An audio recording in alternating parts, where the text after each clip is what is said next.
Today's horror story is written by Bone-Chillen. Growing up, I spent a lot of time with my uncle. I'd always ask for a scary story before bed, and I'd typically get my request. Whether it was a convoluted fable about why you shouldn't pick your nose or a moral about brushing your teeth before bed, it would do the trick and put me to sleep. However, at times, due to the excitement of the adventures I'd had with him that day, sometimes sleep would evade me after the first story. That's when it would be time to beg and plead for another. The second story would occasionally be the story of Trowbridge, and a boy my uncle grew up with in the 1960s. This story would almost always do the opposite and make the shadows in my room seem larger. Sleep would be nearly impossible to me after my young ears would hear the tale of Trowbridge. This is my attempt to retell the story and explain why it came to my mind again after many years. My Uncle Tommy grew up in a well-known Midwestern urban sprawl. In the 1960s, this place was like the Wild West, but with snow. Uncle Tommy was a proud local to the area, running around with slick back hair and a leather jacket. Tommy and his friends would harass business owners and snatch cartons of cigarettes from party stores. My uncle was a petty thief and a small-time criminal. Lots of people lived life this way at the time, and almost all of them ended up moving on in life and becoming more than what they were as delinquent teenagers. My uncle had a guy he ran with in his group of adolescent thugs. His name was Jeff, and he was somewhat of a local legend. Jeff was a lot softer than the other boys, but his family had money. With that money, Jeff would treat the guys to beers and other fine things that were harder to get their grubby hands on. So even though Jeff didn't have a penchant for tomfoolery and being a general nuisance, he was accepted among the guys and my uncle. There came a day when Jeff hadn't been around with my uncle and his friends, so they decided to try and squeeze a case of beer out of the local party store. Unlike the other store owners, though, this one was no pushover. When the group of teenage boys exited the store with the beer, the owner chased them out with a shiny new double-barrel shotgun.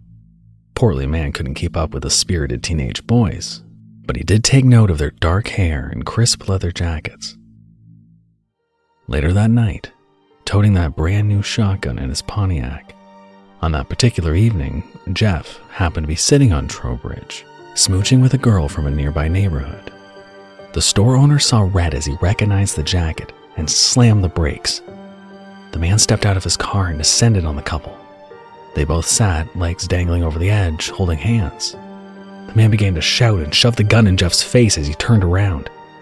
In shock, the girl screamed, and when she attempted to get to her feet to scramble away, lost her footing and fell 70 feet below. This did not kill the girl immediately. Jeff screamed her name as he watched her writhe below. It was the last image he saw before the shop owner blew Jeff's brains out all over the rusty metal bars of the bridge. They would both die that night at the bottom of that bridge, according to local legend. Months went by and the man escaped justice. My uncle found himself walking that bridge every so often, thinking of Jeff and his girl. My uncle had come to learn her name was Penny, and they'd been seeing each other for quite some time. According to my uncle, it was the first Halloween after the pair had met their end at the bottom of that bridge when he found himself stumbling drunkenly down to the bridge. As he ascended onto it, my uncle saw a stationary headlight staring back at him. Drawing closer, he noticed the vehicle they belonged to never moved. When he made it to the car, he recognized the bright red Pontiac as belonging to the owner of the party store he'd robbed with his friends the day Jeff died. Blood boiling, my uncle looked around, ready for a fight. Looking over the edge, my uncle spotted the man. The store owner was lying at the bottom of the bridge, splayed out over the train tracks below. Next to the man was a spectral pair of bystanders, holding hands and staring intently at my uncle. Uncle Tommy wasted no time running as fast as he could over the bridge and back home. It's been 60 years since then, and the town we live in has changed a lot. Urban legends have come and gone, but this one has stayed the same. I'd always doubted my uncle's actual involvement in the story, as it didn't make a lot of sense to me. However, recently, train tracks below the bridge have been converted into a bike trail. I ride under it several times a week. We also lost my uncle this year, and tonight was my first Halloween without him. Or it would have been. As I made my way home after a long night out with my friends, I decided to take the bike trail. As I approached Trowbridge from below, I saw something unmistakably paranormal. 4 alabaster white figures stood on that bridge looking down at me, with black cavernous holes in place of eyes. A young boy, a young lady, a portly man, and a familiar elderly form. I gulped as I stared up at them, and they seemed to flicker in and out of existence. Whispers began to fill my ears, and the temperature dropped. Like a glitch on a film, the quartet flicked out of existence on the bridge and reappeared before me. I let out a guttural moan and took off running in the other direction. I ran like never before, glancing behind me, checking to make sure I wasn't followed. I wasn't. When I made my way to the street, I called my boyfriend to pick me up. When he did, he asked me if I'd had too much to drink.